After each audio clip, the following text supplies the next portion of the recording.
जय हिंद बच्चों। मैं मनोज जैन इंदौर डिफेंस एकेडमी से हम आपके लिए स्प्रिंट सीरीज लेकर आए हुए हैं। स्प्रिंट सीरीज में हम आपके लिए रोज बहुत ही इंपॉर्टेंट वीडियो लाते हैं।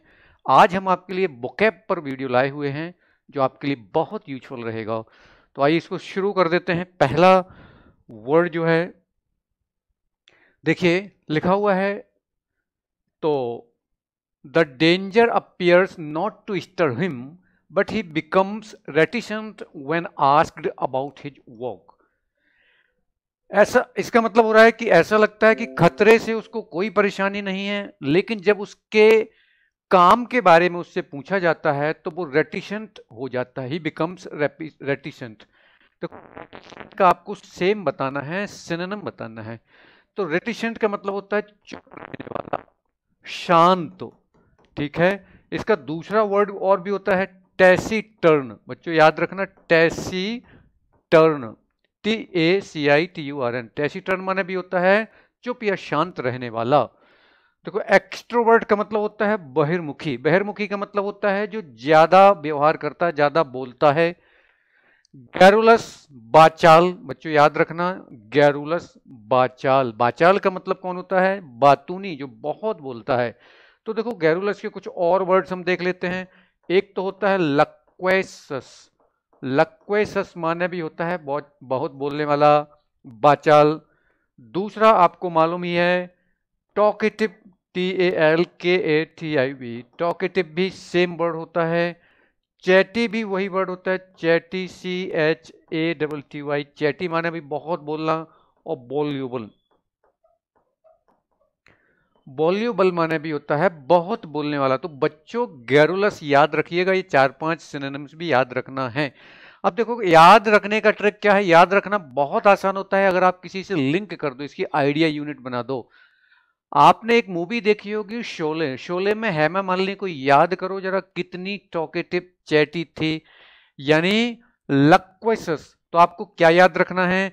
हेमा मालिनी वॉज गैरुलस और लक्वेसस। हेमा मालिनी से इसको करेक्ट कर दीजिए, कभी नहीं भूलेंगे। और उधर आप अमिताभ बच्चन के फेस को देखिए, ही वॉज रेटिसेंट। वो हमेशा बैठे ही रहते थे, हेमा मालिनी जी बोलती चली जा रही हैं।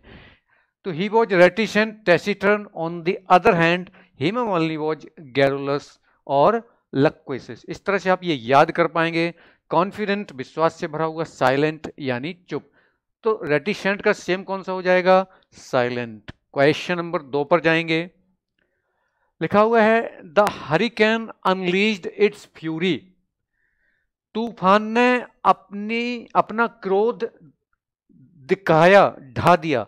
अनलीज का मतलब होता है ढा देना। On hundreds of homes and businesses. पूरे का क्या मतलब हुआ? तूफान ने हजारों घरों पर और बिजनेसेस पर अपना क्रोध दिखाया। फ्यूरी का मतलब होता है, ध्यान रखिएगा, एंगर। एक्सट्रीम एंगर भी कह सकते हो आप। ठीक है। तो ANGR, ठीक है।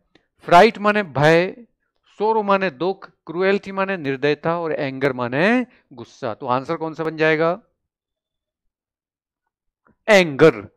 फ्राइट माने भय या डर, इसका जो एडजेक्टिव होता है भयभीत, उसमें आपको फुल लगा देना, फ्राइटफुल, डरावना। ठीक है।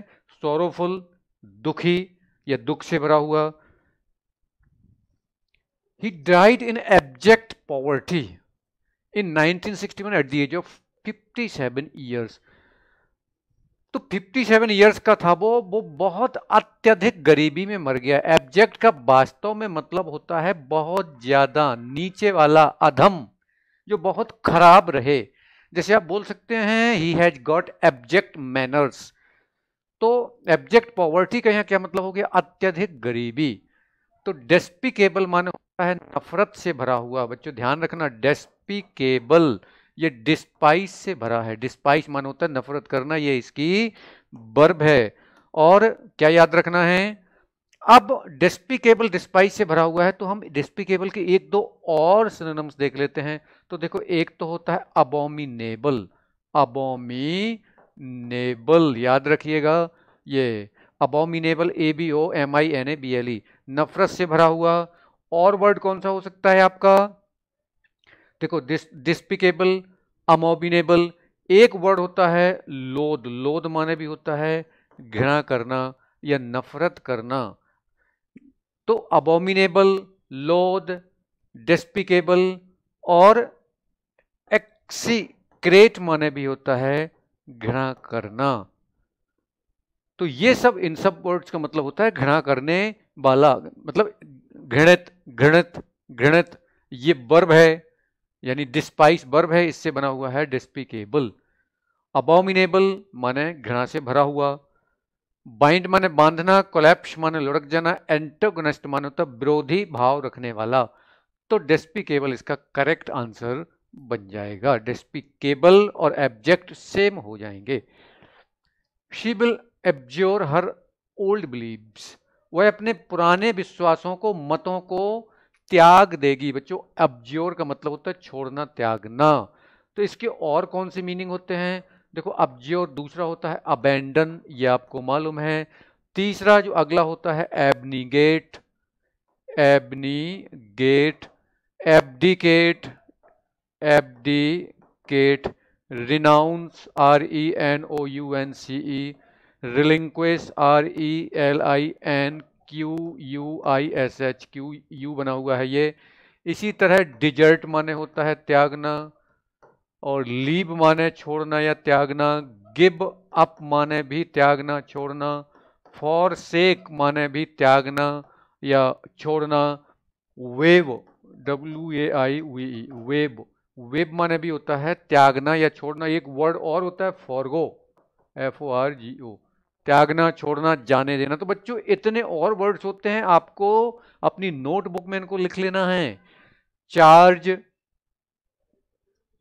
और डिसअपॉइंट, चार्ज माने तो पता ही है आपको, या तो आरोप होते हैं या चार्ज लगाना होते हैं, या किसी चीज को चार्ज करना भी होता है। डिसअपॉइंट माने निराश होना, ओपोनेंट माने विरोधी। अब देखो, विरोधी के एक दो वर्ड और देख लेते हैं। Rival, RIVAL, rival. और राइवल तो एक वर्ड होता ही है, ओपोनेंट भी होता है। और एडवर्सरी, ADVERSARY, एडवर्सरी माने भी होता है विरोधी। फोरसेक माने जाने देना, छोड़ देना, त्याग देना। इसका आंसर बन जाएगा forsake. He was assiduous in his attendance at church. He was assiduous. Assiduous माने होता है बिल्कुल निरंतर लगा रहने वाला, मेहनती काम करने वाला। तो देखो, assiduous का मतलब हो गया मेहनती टाइप का, जो लगा रहता है। डिलीजेंट, डिलीजेंट में होने भी होता है मेहनती। इसी तरह एक वर्ड और होता है सेजुलस, SEDULOUS, सेजुलस माने भी होता है काम में लगा हुआ, मेहनत वाला। अक्यूज माने आरोप लगाना, डिटर माने डराना, कांस्टेंट माने निरंतर, एडवर्सरी माने होता है विरोधी, जिसकी अभी चर्चा की। तो इसका करेक्ट आंसर बन जाएगा कांस्टेंट। डिटर का मतलब होता है डराना। जैसे Indian nuclear weapons are to deter many countries, यानी इंडिया के जो न्यूक्लियर वेपन्स हैं वो दूसरे देशों को, कई देशों को डराने के लिए हैं। Next is, it became an axiom that the law of the king's court stood above all other laws and was the same for all। मतलब ये बिल्कुल एक एक्सियोम बन गई है। एक्सियोम का मतलब होता है कहावत, सूक्ति। एक वर्ड होता है सूक्ति। सूक्ति वास्तव में मैक्सिम होता है, जिसको हम थोड़े बोल भी सकते हैं प्रोवर्ब या सेइंग। जो सत्य हो वो मैक्सियम होती है, तो एक्सियम होती है। तो एक्सियम माने सूक्ति, कंपेल माने मजबूर करना, मैक्सिम माने सूक्ति, फोर्सिक माने जाने देना, राइवल माने होता है विरोधी। तो इसका करेक्ट आंसर बनेगा मैक्सिम। कंपेल का मतलब होता है, कंपेल माने मजबूर या विवश करना। तो 7th नंबर का देखिए, देख पा रहे हैं आप। The president made a statement to LA public. तो LA माने होता है कम करना या शांत करना। तो LA के और कौन से वर्ड होते हैं, पहले उनको देख लेते हैं। देखो, एक तो वर्ड होता है कम करने के लिए, सिंपल सा वर्ड डिक्रीज। डिक्रीज माने भी होता है कम करना, कुछ भी चीज को डिक्रीज कर सकते हो आप। बाकी ड्विंडल माने भी होता है कम करना या कम हो जाना। तो देखो, LA क्या क्या कर सकते हो आप। जब आप किसी टेंशन में होते हो, स्ट्रेस में होते हो, और जब आप पेरेंट्स से अपनी बात कहते हो, तो वो जब आपकी टेंशन कम कर देते हैं, तो दे अले योर टेंशन। अब प्रेसिडेंट ने एक स्टेटमेंट कथन कहा, पब्लिक एंजाइटी को कम करने के लिए, जनता की चिंता को दूर करने के लिए, पैसिफाई शांत करना, पॉन्डरस मान होता है भारी भरकम, कुछ भी चीज पॉन्डरस हो सकती है। जैसे अगर आपको एक दिन में 100 मीनिंग कहने के लिए कर दिया जाए तो आप कहेंगे इट्स अ पॉन्डरस जॉब। और परसेप्टिबल मान होता है समझने योग्य, और अनप्रोडक्टिव का मतलब होता है जो प्रोडक्टिव ना हो। अब कैसा समझने योग्य भैया? देखो समझने योग्य का मतलब होता है, मान लीजिए ये मेरी फिंगर है, इस फिंगर पर अगर कोई हाउस फ्लाई, कोई मक्खी बैठ जाती है, अगर मेरे को वो समझ में आ गया तो मुझे ये कहना पड़ेगा कि the steps of that house fly were perceptible to me. और जो ना समझ में आए वो इम्परसेप्टिबल हो सकता है। तो किसी भी चीज को आप परसेप्टिबल इम्परसेप्टिबल बोल सकते हैं। तो इसका करेक्ट आंसर कौन सा होगा? Pacify. Now next, moving to the next, the president describe the killings as an abominable crime. President ने उस मारकाट को एक अबोमिनेबल क्राइम डिस्क्राइब किया। अबोमिनेबल का मतलब होता है नफरत के योग्य, घृणित, जिसको आपने पढ़ भी लिया है। तो देखो डेक्स्ट्रस माने होता है निपुण, दक्ष। इसके कुछ और वर्ड्स हैं, adroit, adept, skilful, competent. Masked माने होता है ढका हुआ, चेहरा बंद होता है जब। डिटर माने होता है डराना। ऑडियस माने होता है बहुत ही डरावना, भयावह, भयंकर। तो इसका करेक्ट आंसर कौन सा हो जाएगा? ऑडियस। नेक्स्ट, तो नेक्स्ट की ओर पहले मैं इसको जरा, तो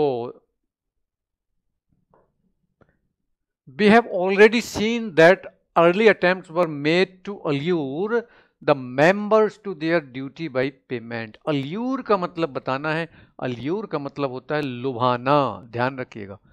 allure का मतलब होता है लुभाना। तो एजिटेट, उत्तेजित करना।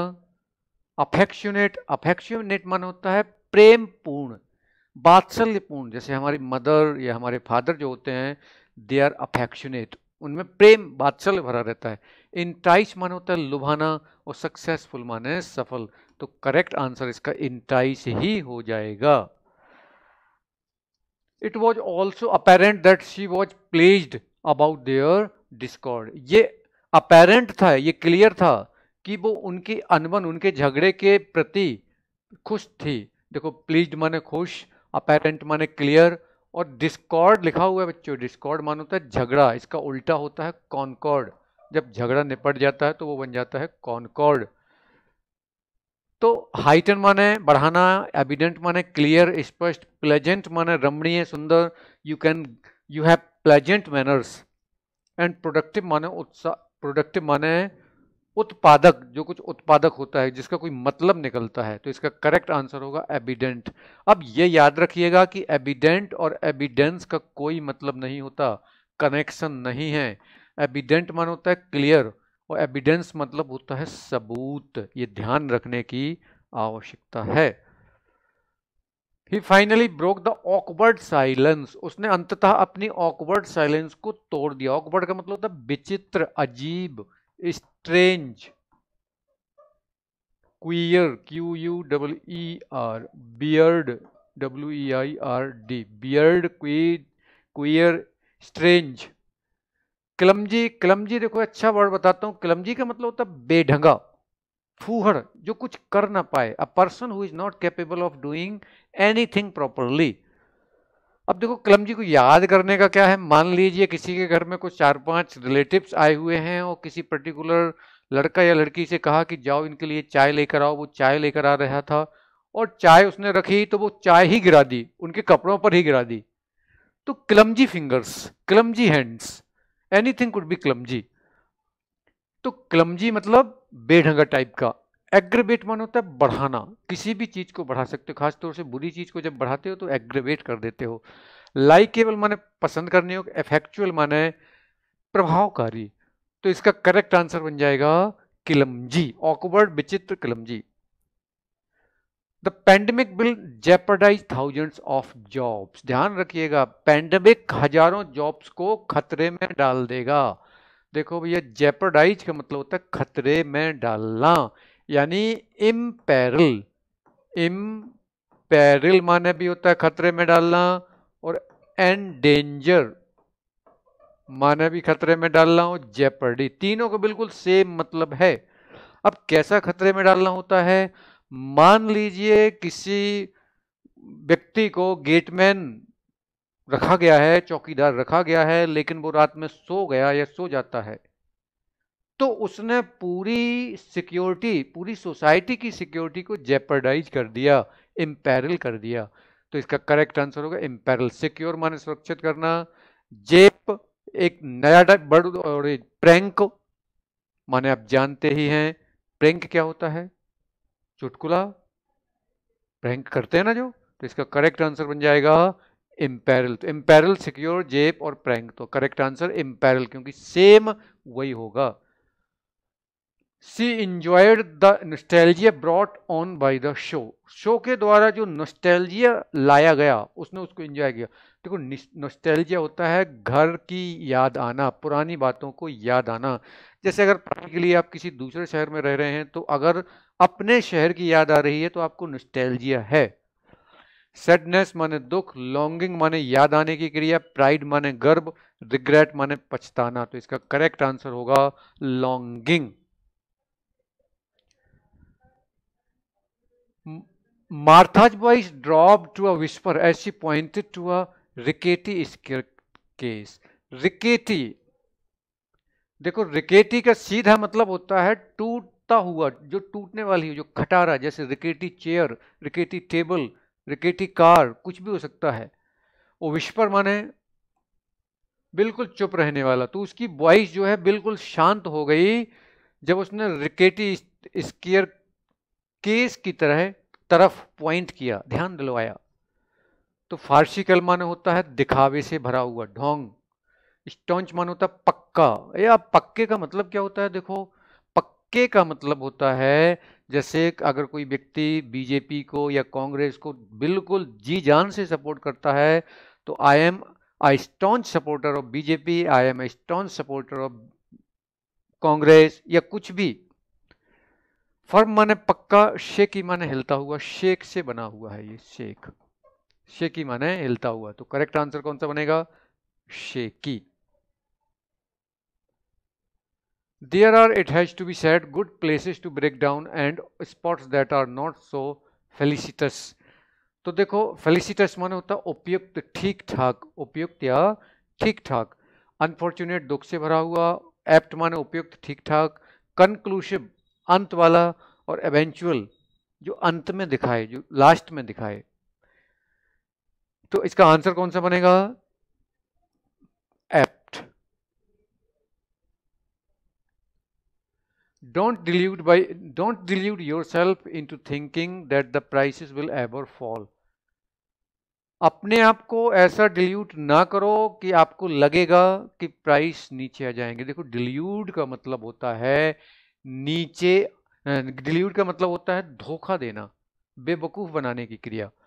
तो र्यून बर्बाद करना, ड्यूप बेवकूफ बनाना, डिजर्ट त्याग देना, छोड़ देना, ऑनर सम्मान। तो इसका करेक्ट आंसर क्या बनेगा? ड्यूप्ड। ड्यूप्ड का मतलब होता है बेवकूफ बनाना।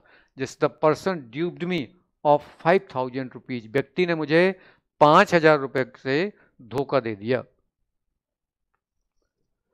He was extremely superstitious and believed in invocations of the dead. वो बहुत ज्यादा सुपरस्टिशियस था, यानी अंधविश्वासी था। वह बहुत ज्यादा सुपरस्टिशियस था, और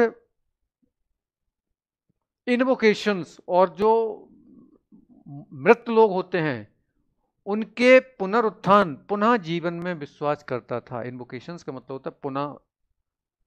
पाइस माने पवित्र, ट्रेडिशनल परंपरागत, इरेशनल अतार्किक, सेक्रेड पवित्र। तो इसका करेक्ट आंसर बनेगा इरेशनल।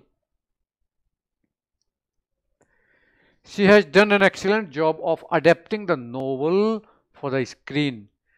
स्क्रीन के लिए उसने जो नोवेल को अडेप्ट किया है, उसने एक एक्सीलेंट जॉब किया है। अडेप्टिंग,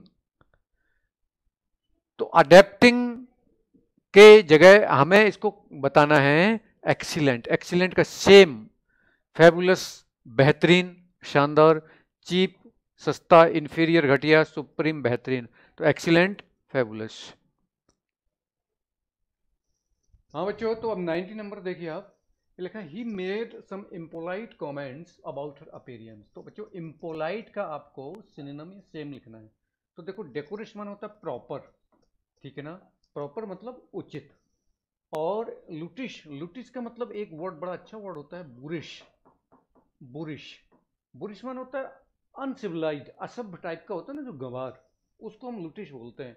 और इम्पॉर्च्यून, बड़ा इंपॉर्टेंट, इम्पॉर्च्यूनेट, नेट लिखा हुआ है। इम्पॉर्च्यूनेट का मतलब होता है पीछे पड़ जाने वाला। A person who is just after you, जैसे कोई बैगर है, बैगर आपसे चाह रहा है कि भाई मुझे 5 रुपए दे दो, 10 रुपए दे दो, आप नहीं देना चाह रहे, वो पीछे ही पड़ गया है। तो he is an importunate bagger, या इम्पॉर्चुनेट सेल्समैन भी हो जाता है कि अपनी कोई भी पर्टिकुलर प्रोडक्ट आपको बेचना ही चाहता है।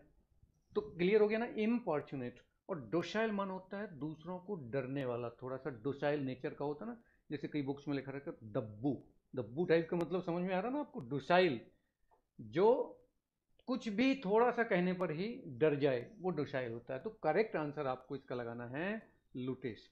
चलिए 19 नंबर का हम देखते हैं। तो देखो ये 20 नंबर, वो 19 था, ये 20 है। He took an orthodox approach to the problem. तो ऑर्थोडॉक्स, ऑर्थोडॉक्स का मतलब होता है to have some old kind of mentality. जैसे एक वर्ड सुना होगा आपने हिंदी में, धर्मपरायण, यानी जो थोड़े लोग कुछ पुरानी टाइप की मेंटेलिटी रखते हैं ना, वो होते हैं ऑर्थोडॉक्स।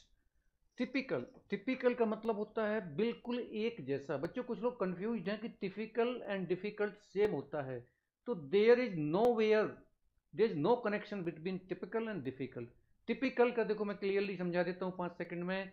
जैसे कोई गुजरात का व्यक्ति है, अब वो यहाँ आके बिल्कुल गुजराती खाना खाता है, गुजराती कल्चर में रहता है, तो he is a typical Gujarati.